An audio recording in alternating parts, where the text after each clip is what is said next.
El director de la agencia antidrogas más poderosa de Estados Unidos subió a un templete en Orlando y dijo, sin matices, que el gobierno mexicano y los cárteles del narcotráfico son lo mismo. Horas después, desde Palacio Nacional, la presidenta de México respondió con una frase que sonó a advertencia diplomática. A México se le respeta. Podría parecer un simple cruce de declaraciones, un episodio más en la larga lista de fricciones entre ambos países.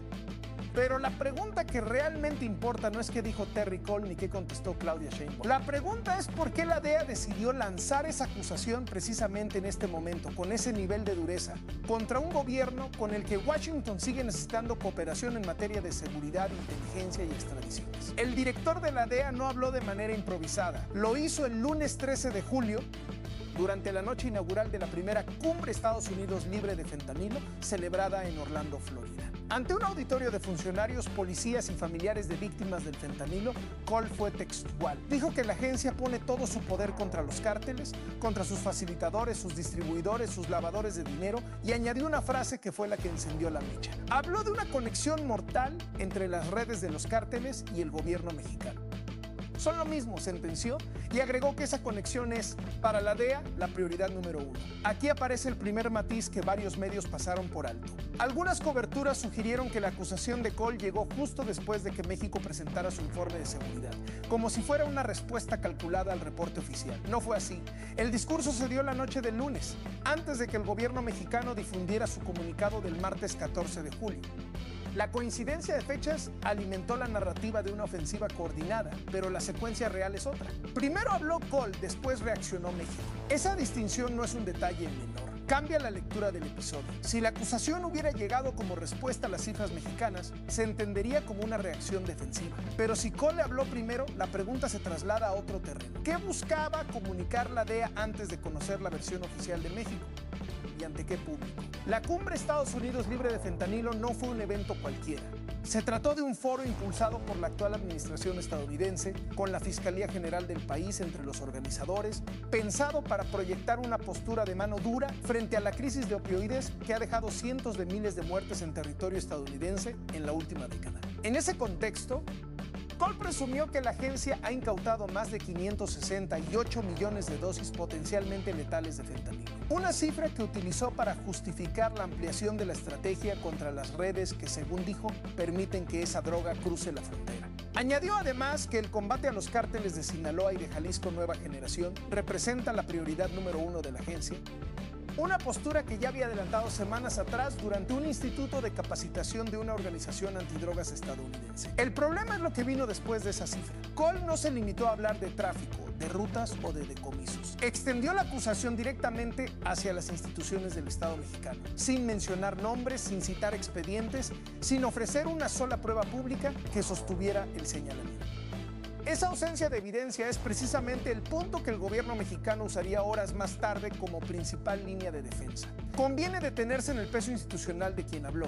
Terry Cole no es un funcionario menor ni un vocero improvisado. Dirige la agencia antidrogas más grande del mundo, con presencia en decenas de países y un historial de operaciones conjuntas con México que incluye desde intercambio de inteligencia hasta capturas de alto perfil. Que un funcionario de ese rango afirme, en un evento público y grabado, que el gobierno mexicano y el crimen organizado son la misma cosa, no es un comentario que pueda archivarse como una ocurrencia aislada. Es una declaración con capacidad de alterar la relación bilateral, sobre todo en un año en el que ambos países negocian, en paralelo, la revisión del tratado comercial que sostiene buena parte de su intercambio económico. Y hay otro elemento que merece explicarse antes de avanzar. La acusación de Cole no apareció en el vacío. Llegó apenas unos días después de que el propio gobierno mexicano cuestionara con una dureza inusual la conducta de otra agencia estadounidense en un caso de alto perfil. Ese antecedente, que se explicará más adelante, es clave para entender el verdadero origen del cruce. La respuesta mexicana no tardó. Apenas conocida la transcripción del discurso, el Gabinete de Seguridad emitió una tarjeta informativa fechada el 14 de julio, firmada de manera conjunta por la Secretaría de la Defensa Nacional, la Secretaría de Marina, la Fiscalía General de la República, la Guardia Nacional y la Secretaría de Seguridad y Protección Ciudadana. El documento fue tajante. Las afirmaciones de Cole carecen de sustento y no corresponden a los resultados que de manera pública y verificable ha presentado el gobierno mexicano en el combate a las organizaciones criminales. Ese comunicado no se quedó en la negación genérica. vino acompañado de números concretos, pensados para contrastar frase por frase la acusación estadounidense. Desde el inicio de la administración hasta el 30 de junio, las autoridades mexicanas reportan la detención de 59.582 personas vinculadas a distintas organizaciones criminales, sin distinción entre cárteles. En el mismo periodo se decomisaron 31.366 armas de fuego y casi 500 toneladas de droga, entre ellas 2.363 kilogramos y 5.546.100 pastillas de fentanilo. A eso se suma la inhabilitación de 2.627 laboratorios clandestinos dedicados a la producción de metanfetamina. Hay un detalle en ese mismo comunicado que merece atención aparte.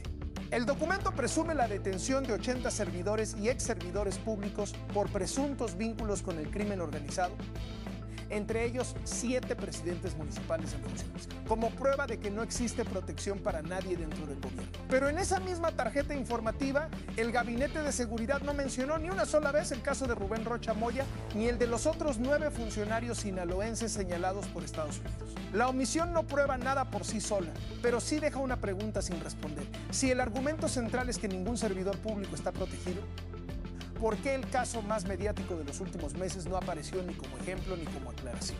Al día siguiente, la propia presidenta tomó la palabra para reforzar ese argumento con un dato que, en términos narrativos, funcionó como su pieza central. La reducción del 48% en los homicidios dolosos entre septiembre de 2024 y junio de 2026, equivalente a 41 homicidios menos cada día en todo el país.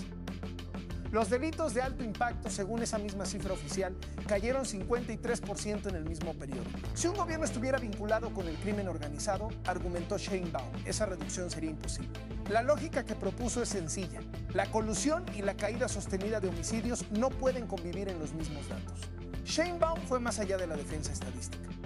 Volteó el señalamiento hacia el pasado reciente, recordando la fuga de Joaquín El Chapo Guzmán en 2001, ocurrida durante el gobierno de Vicente Fox, y el proceso judicial que enfrenta en Estados Unidos el excomisionado de seguridad Genaro García Luna, condenado por sus vínculos con el mismo cártel que hoy Col señala. Si hubo una relación entre el Estado mexicano y el crimen organizado, dijo la mandataria, ocurrió con Fox y con Calderón, no con esta administración.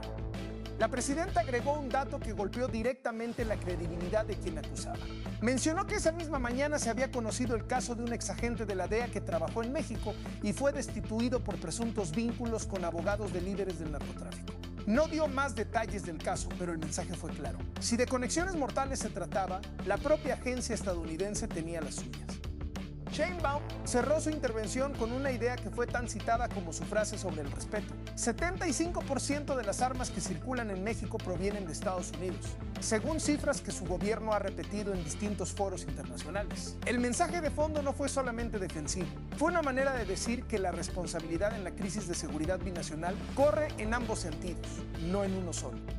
Hasta aquí, el episodio podría leerse como un choque de versiones sin salida clara. Un funcionario estadounidense que acusa sin pruebas públicas, un gobierno mexicano que responde con estadísticas y contraataques. Pero limitar la historia a ese ida y vuelta deja fuera el elemento que realmente explica el momento elegido por la DEA. Para entender el contexto real, hay que retroceder poco más de 2 meses. El 28 de abril, el gobierno mexicano recibió, a través de la Fiscalía Federal del Distrito Sur de Nueva York, solicitudes de detención provisional con fines de extradición contra 10 funcionarios y exfuncionarios del estado de Sinaloa. Entre ellos figuran el gobernador con licencia, Rubén Rocha Moya, y el senador Enrique Insunza Cázares. La acusación estadounidense incluye señalamientos de conspiración para importar fentanilo, heroína, cocaína y metanfetamina, vínculos con integrantes del cártel de Sinaloa y, en al menos un caso, cargos adicionales por presunto secuestro con resultado de muerte. De los 10 señalados, solamente 2 se entregaron de manera voluntaria a las autoridades estadounidenses: el exsecretario de Seguridad, Gerardo Mérida Sánchez, y el exsecretario de Finanzas, Enrique Díaz Vega. El resto continúa sin comparecer. Rocha Moya, en particular, lleva más de 2 meses sin aparecer en actos públicos, pese a que el gobierno mexicano sostiene que su paradero es conocido y que se encuentra bajo investigación. En redes sociales, el propio exgobernador calificó las acusaciones como un ataque político, pero no respondió punto por punto a los señalamientos del expediente neoyorquino. Este es el trasfondo que casi ningún análisis menciona cuando se habla del choque entre Col y Sheinbaum. La acusación de la DEA no llegó en un momento neutro. llegó mientras un proceso de extradición de alto perfil que involucra a un gobernador en funciones hasta hace poco permanece estancado, sin capturas, sin entregas y con crecientes señalamientos sobre la disposición real de México para cooperar en ese caso específico. Aquí conviene hacer una pausa. ¿Le parece que la respuesta de México a la DEA fue la correcta o cree que este tipo de diferencias debería resolverse por canales diplomáticos y no frente a las cámaras? Cuénteme su opinión en los comentarios. Hasta aquí podría parecer que la presión bilateral corre en una sola dirección. Washington acusa, México se defiende. Pero apenas una semana antes del discurso de Cole, fue el propio gobierno mexicano el que lanzó una acusación de una gravedad comparable, esta vez contra otra agencia estadounidense. El 7 de julio, la secretaria de Gobernación, Rosa Isela Rodríguez, presentó en Palacio Nacional una relatoría sobre la captura de Ismael El Mayo Zambada, ocurrida el 25 de julio de 2024. El detonante fue un reportaje del periodista Luis Chaparro, publicado el 2 de julio, que reveló que el Buró Federal de Investigaciones exhibe, como parte de una muestra propia de operativos, la avioneta utilizada para trasladar a Zambada y a Joaquín Guzmán López hacia territorio estadounidense. El dato resulta incómodo porque contradice una versión oficial previa. El 9 de agosto de 2024, el entonces embajador estadounidense en México, Ken Salazar, había declarado públicamente que ninguna agencia de su país participó en ese operativo. Rodríguez fue más allá de señalar la contradicción. Explicó que la aeronave presuntamente utilizada por el FBI despegó con el localizador apagado, un detalle que, dijo, resulta difícil de explicar si se trató de un vuelo ajeno a la inteligencia estadounidense. Preguntó textualmente quién hace y quién ha hecho acuerdos con la delincuencia organizada y advirtió que si se confirma que el FBI actuó sin notificar al gobierno mexicano, se trataría de una violación a la Carta de las Naciones Unidas, a la Carta de la Organización de los Estados Americanos, a la Constitución mexicana y a la Ley de Seguridad Nacional. Debe quedar claro, sentenció, que el gobierno de México no hace pactos criminales con nadie. La funcionaria añadió otro dato que alimentó la sospecha de una operación unilateral. El 9 de mayo de 2025, Estados Unidos recibió en su territorio a 17 familiares de Ovidio Guzmán, hijo del Chapo, sin que existiera, según la versión mexicana, una notificación formal previa sobre ese movimiento. Ese episodio no fue un exabrupto aislado de un funcionario menor. Fue presentado por la propia presidenta Sheinbaum como parte de un informe oficial en el marco de su conferencia matutina, con el peso institucional que eso implica. Y ocurrió apenas 6 días antes de que Terry Cole subiera al templete en Orlando para hablar de una conexión mortal entre los cárteles y el gobierno mexicano. La secuencia, puesta en orden, cambia por completo la lectura del episodio con el que arrancó esta historia. Primero, México cuestiona públicamente la legalidad de una operación del FBI y sugiere que fue Washington quien actuó en los hechos sin transparencia frente a un socio de seguridad. Días después, el director de la DEA responde con la acusación más dura que un funcionario estadounidense de ese rango ha lanzado contra el gobierno mexicano en años recientes. No existe una prueba documental de que un hecho haya sido la causa directa del otro, pero la cercanía temporal sumada al tono empleado por Cole resulta difícil de explicar únicamente como coincidencia de agenda. El trasfondo económico añade otra capa de tensión. En las mismas semanas en que se acumulan estos cruces sobre seguridad, ambos gobiernos negocian en paralelo la revisión del tratado comercial que rige el intercambio entre México, Estados Unidos y Canadá, un proceso en el que Washington ha utilizado en más de una ocasión la narrativa de seguridad y narcotráfico como parte de su estrategia de negociación. A eso se suma el traslado de operaciones de una planta de Toyota, que dejó de ensamblar en Tijuana para trasladar parte de su producción hacia Texas. Una decisión que el presidente estadounidense celebró públicamente como una victoria de su política comercial frente a México. El Departamento del Tesoro estadounidense, por su parte, ha difundido en fechas recientes señalamientos sobre presuntas redes financieras vinculadas al cártel Jalisco Nueva Generación, con menciones a un supuesto uso de recursos ilícitos para financiar campañas políticas y establecer relaciones con funcionarios locales. El Departamento de Justicia, en paralelo, ha hecho públicas investigaciones sobre presuntas alianzas entre operadores políticos de Sinaloa y miembros de la organización conocida como Los Chapitos durante procesos electorales recientes. Ninguna de estas piezas, por separado, prueba una estrategia coordinada. Juntas, sin embargo, dibujan un patrón. Instituciones estadounidenses elevando, de manera casi simultánea, el nivel de sus señalamientos públicos contra actores mexicanos, en un año en el que la relación bilateral se juega en varios tableros a la vez. Vale la pena entender además cómo se construyen expedientes como el de Rocha Moya, porque eso explica el peso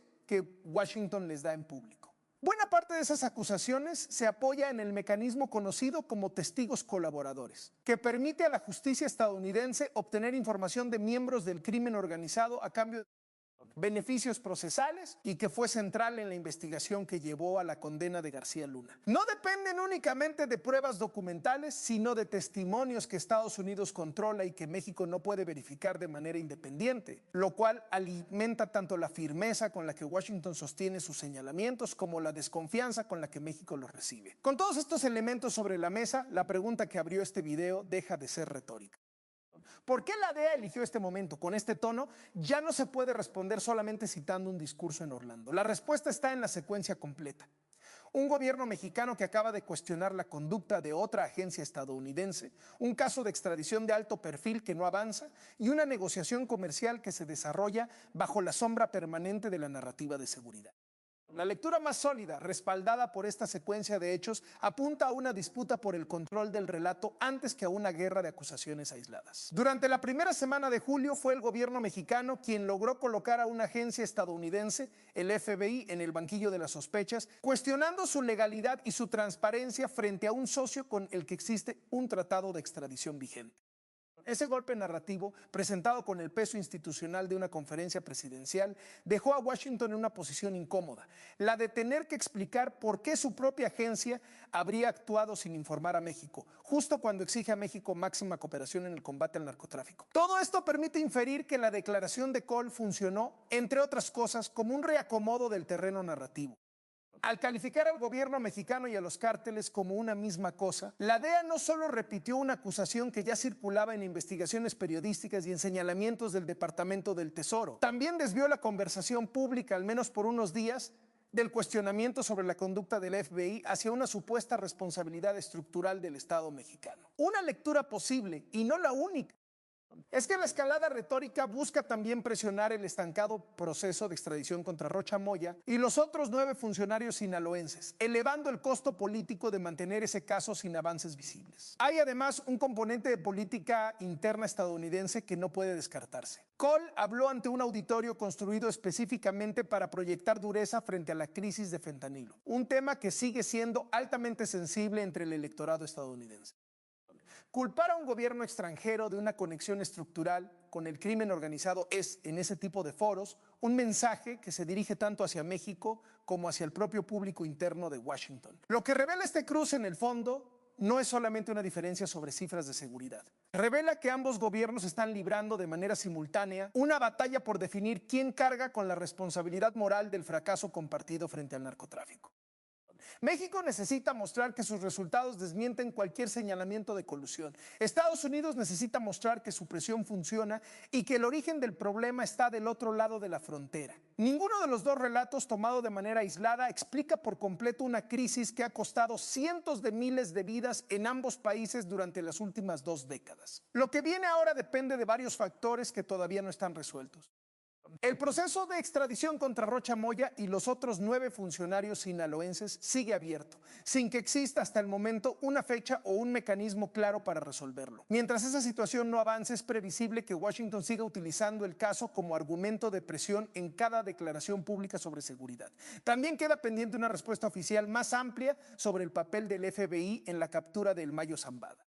El gobierno mexicano ha dicho que solicitó a la Fiscalía General de la República ampliar las investigaciones sobre ese operativo, pero no ha ofrecido plazos ni ha indicado qué tipo de acción, si es que existe alguna, tomaría frente a una agencia estadounidense en caso de confirmarse una actuación unilateral en territorio mexicano. Es un escenario probable, aunque todavía no confirmado, que la revisión del tratado comercial entre los 3 países de Norteamérica se convierta en el siguiente terreno donde se libre esta disputa narrativa, con ambos gobiernos usando el tema de seguridad como parte de su posición negociadora. También es razonable esperar nuevas declaraciones de funcionarios de ambos lados en las próximas semanas, ya que ninguno de los 2 gobiernos ha dado señales de que esté dispuesto a bajar el tono en el corto plazo. Lo que no puede darse todavía por hecho es un rompimiento diplomático de mayor escala.